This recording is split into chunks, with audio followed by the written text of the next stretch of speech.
مرحبا بكم في هذه الليلة الهادئة مع ثقافة في المخدة. غمضوا عينيكم ونوروا عقولكم وارتاحوا. اليوم غادي نسافروا لعالم التاريخ والسياسة باش نفهموا سر كبير.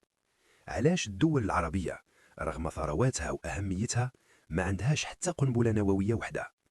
وشكون هما اللي مسيطرين على هذا النادي النووي في العالم؟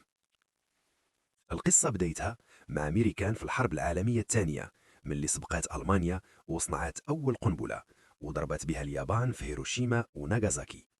من بعدها الاتحاد السوفيتي تخلع وبدا حتى هو كيصنع، وتبعوه بريطانيا وفرنسا والصين، وهادو هما الخمسة الكبار اللي داروا النادي النووي. في الستينات هاد الدول خافوا العالم يتدمر، داروا معاهدة منع الانتشار النووي.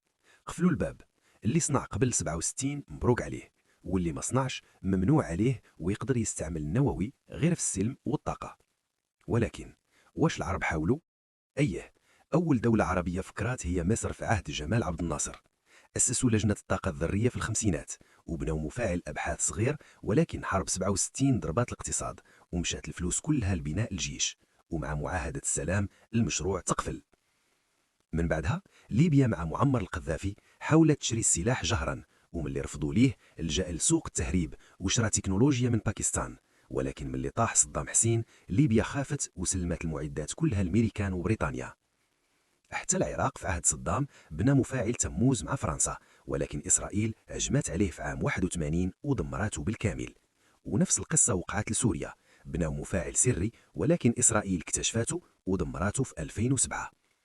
الغريب في الأمر هو أن إسرائيل هي الوحيدة في المنطقة اللي عندها سلاح نووي.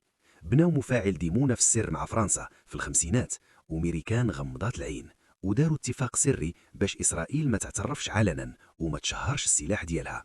واليوم إسرائيل ما موقعاش على حتى معاهدة منع الانتشار النووي.